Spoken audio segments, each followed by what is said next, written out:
अयोध्या में भगवान राम लला का दिव्य भव्य मंदिर का निर्माण कार्य हो रहा है। मंदिर निर्माण कार्य जो है वो अक्टूबर 2023 में पूरा कर लिया जाएगा। लेकिन भगवान राम लला का मंदिर का दर्शन करने के लिए रोजाना लाखों श्रद्धालु अयोध्या पहुंच रहे हैं। जब भगवान राम लला का दर्शन करते हैं श्रद्धालु, तो दर्शन करने के बाद जो है वो राम कार सेवकपुरम आते हैं, जहां पर भगवान राम लला की जो प्रतिमा बनाई जाने वाली जो शिला है उसका भी दर्शन पूजन करते हैं। और शिला का दर्शन पूजन करने के बाद वह भी भगवान राम लला से यह मांग करते हैं कि वो आशीर्वाद मांगते हैं कि मेरा भी एक सपनों का घर हो। तो आप देखिए कि किस तरह से दर्शन करने के बाद जो श्रद्धालु होते हैं वो अलग अलग तरीके की अपनी अपनी जो श्रद्धा है वो प्रकट करते हैं। देखिए ईंटों से 1 2 3 4 मंजिला का उन्होंने मकान बनाया है। वो ये मतलब एक आस्था है कि मेरा भी एक सपनों का घर हो। जिस तरह से भगवान राम लला का दर्शन करने के बाद वह आशीर्वाद मांगते हैं भगवान राम लला से कि मेरा भी एक सपनों का घर हो, उसी प्रकार से वह अलग अलग जो है एक आस्था प्रकट करते हैं। वो ईंट से, पत्थर से, तमाम ऐसी चीज़ हैं जो उनसे अपना सपनों का घर बना कर जाते हैं कि जब हम अपने घर पर पहुँचें तो मेरा भी एक सपनों का मकान हो। जो इस तरह की आस्था है वह अब अयोध्या में भी दिखाई दे रही है। जो श्रद्धालु हैं वो आते हैं दर्शन करने के बाद अपनी आस्था इस तरह से प्रकट करते हुए दिखाई दे रहे हैं। धर्मनगरी अयोध्या में भगवान राम लला का भव्य मंदिर का निर्माण कार्य हो रहा है। मंदिर निर्माण कार्य अक्टूबर 2023 में पूरा कर लिया जाएगा। रोजाना लाखों की संख्या में भगवान राम लला का दर्शन करने के लिए श्रद्धालु अयोध्या आ रहे हैं। तो श्रद्धालु जब भगवान राम लला का दर्शन करते हैं, दर्शन करने के बाद उनके मन में एक जिज्ञासा होती है कि जो मंदिर के बनने के बाद भगवान राम लला की जो प्रतिमा स्थापित की जानी है वो किन पत्थरों से बनाई जाएगी। तो उन पत्थरों का दर्शन करने के लिए राम कार सेवकपुरम आते हैं। देखिए ये वही पत्थर हैं जिन पत्थरों से भगवान राम लला की प्रतिमा बनाई जानी है।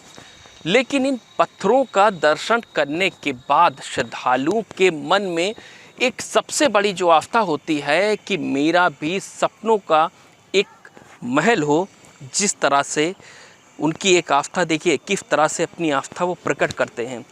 ईंट से, पत्थर से वो अपने सपनों का महल बना करके यहाँ जाते हैं।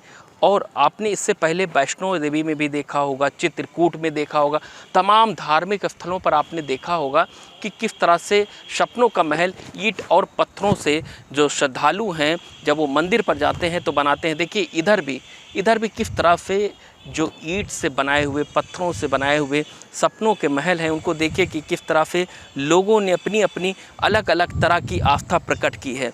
ये आस्था अयोध्या के राम कार सेवकपुरम में देखी जा रही है, जहां पर भगवान राम लला की जिन पत्थरों से प्रतिमा बनाई जानी है ये वही स्थान है जहां पर श्रद्धालु अयोध्या पहुंच रहे हैं। राम लला का दर्शन पूजन करने के बाद राम कार सेवकपुरम आते हैं, जहां पर प्रतिमा बनाई जाने वाली जो शिला रखी है उसका दर्शन करते हैं। दर्शन करने के बाद अपने सपनों का मकान चाहते हैं और भगवान राम लला से यही आशीर्वाद और यही कामना करते हैं कि प्रभु मेरा भी सपनों का महल हो। यही जिज्ञासा लेकर के अब श्रद्धालु अयोध्या से अपने जब घर पहुंचते हैं तो उनके मन में एक जिज्ञासा होती कि हमने भी अपने सपनों का महल भगवान राम लला से आशीर्वाद के तौर पर मांगा है। और ये आस्था अयोध्या में अब पूरी तरह से उमड़ चुकी है। हर जगह पर आपको इसी तरह की आस्था दिखाई देगी। देखिए शिलाओं का आके लोग दर्शन करते हैं, कुछ लोग प्रणाम करते हैं, कुछ लोग फूल चढ़ाते हैं, कुछ लोग दान पाठ में धन भी डालते हैं, तो कुछ लोग अपनी जैसी जिसकी इच्छा, कोई ईंट लेके आता है तो वहीं रख करके उस पर प्रणाम कर लेता है, रख देता उसके ऊपर। एक भावना है व्यक्ति की, वो भावना किस रूप में प्रकट करना चाहता है तो उसकी जो भी इच्छा होती है हम उसका स्वागत करते हैं। हम किसी को रोकते नहीं हैं, आप ईंट रख दो, वो रख दो, सब आपकी। यहाँ पर भी आते हैं लोग राम जी से अपने जो कष्ट होते हैं उनको दूर करने की प्रार्थना करते हैं। हर जगह जाते हैं तो जो उनको कष्ट है जीवन में उसको प्रभु से दूर करने के लिए तो विनती करने आते हैं, प्रार्थना करने आते हैं। ये विश्वास है आने वाले आदमी का, दर्शनार्थी का जो है विश्वास है, वो विश्वास हर चीज़ में प्रकट कर सकता है। फूल की माला दे करके, प्रसाद दे करके, ईंट रख करके, कुछ भी करके, वो उनके एक आस्था है कि हृदय के भाव है, वो किस रूप में प्रकट कर दे व्यक्ति, तो उसका सम्मान करना चाहिए।